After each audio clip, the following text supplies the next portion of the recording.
Hey guys, I'm Dr. Tobisch with Whitefish Chiropractic. In the last video, we looked at some soft tissue smashing to start improving your hip mobility. In this video, we're going to look at some stretching and how to get better results out of the time that you spend doing it by combining some different things like deep breathing and sets of contracting and relaxing the muscle that you're trying to stretch.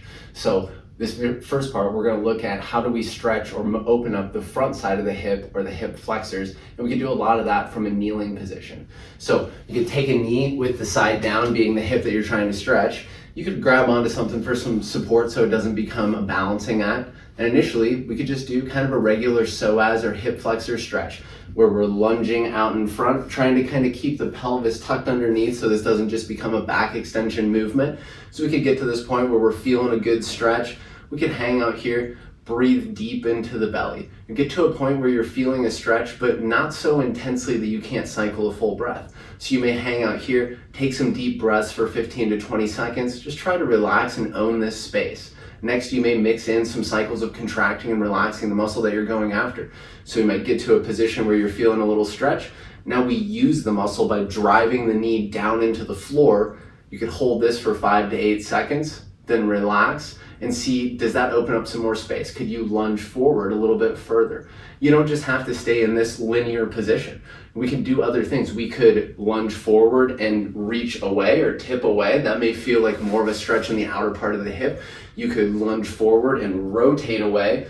You could combine those different vectors with the things that we just talked about, like deep breathing and those cycles of contracting and relaxing. We can also alter the hip rotation position. So you might rotate your leg out or let your foot go back behind you to the left and then do kind of the same thing. Now we might go straight forward, but don't let the pelvis go with that side. Fight it, feel it open up in the front. And again, you could do other things like reach away, you might rotate away, mix in some of those deep breaths, work on contracting, relaxing the muscle. Obviously you could do the opposite, where we let the foot go, or we let the hip internally rotate and get the foot to the outside. Now you can play with those positions again. Now if you lunge forward, that may feel like a stretch in a different place. If you reach away, that may feel like a different stretch. So play with these different positions, find the ones that feel like a big stretch, and then spend time working through the things that we just talked about. Next, we're going to look at a couple ways to stretch the muscles in the inner thigh on the inside of the hip. So initially, to stretch kind of the shorter adductors, we'll go into this side lunging position. So we won't be lunging here, we'll have our knee off to the side. From here, you can kind of block the knee from translating forward. You don't necessarily have to push it back, we just don't want to let it fall forward. So you can block here, and we can lunge off to the side. You'll start to feel a big stretch up high in the thigh. So we can hang out here for a little bit, again, deep breathing into the belly. Then we can start doing some contracting and relaxing. So from here, we can start to actually pull the knee forward gently into that arm that's blocking it. We could hold that for 5 to 7 seconds. Take a little break, see if you could go a little deeper into the movement. Then we can even go the other way. We can start to squeeze the glute on the backside, trying to push the knee backwards basically. So we could sit here, drive back, trying to squeeze the glute, then hold that again for 5 to 7 seconds, take a little break and see, does that open up a little bit more space for you? Another way that we can go after some of the longer adductor muscles, we can go into a position kind of like this with the leg long and off to the side. And now again, you can play with vectors. You don't just have to sit here. Maybe you get a better stretch if you sit back towards your heel. Maybe it's better if you start to rock forward a little bit. Find the spot that feels like a good stretch. Then again, we can start to own the space by breathing deep into the belly. We can activate these muscles by trying to drive the foot down into the floor. Hold for 5 to 7 seconds, take a little break. Move around again, maybe a different spot feels tight.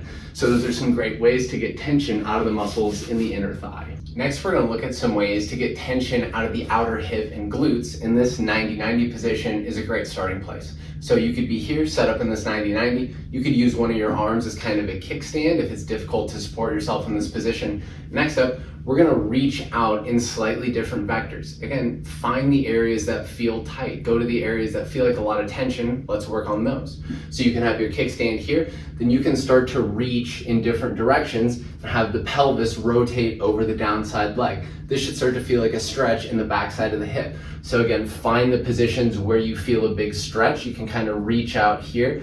Next, get into a position where you can take some deep breaths. Try to relax those muscles. Next after that, we can do those cycles of contracting and relaxing. So you might use those muscles to drive the knee down into the floor, hold for 5 to 8 seconds, take a little break. Does that open up some space? Can you go a little bit further? Now maybe you feel tension if you reach more this way. So you kind of rinse and repeat that cycle until you get rid of that tension in the backside of the hip.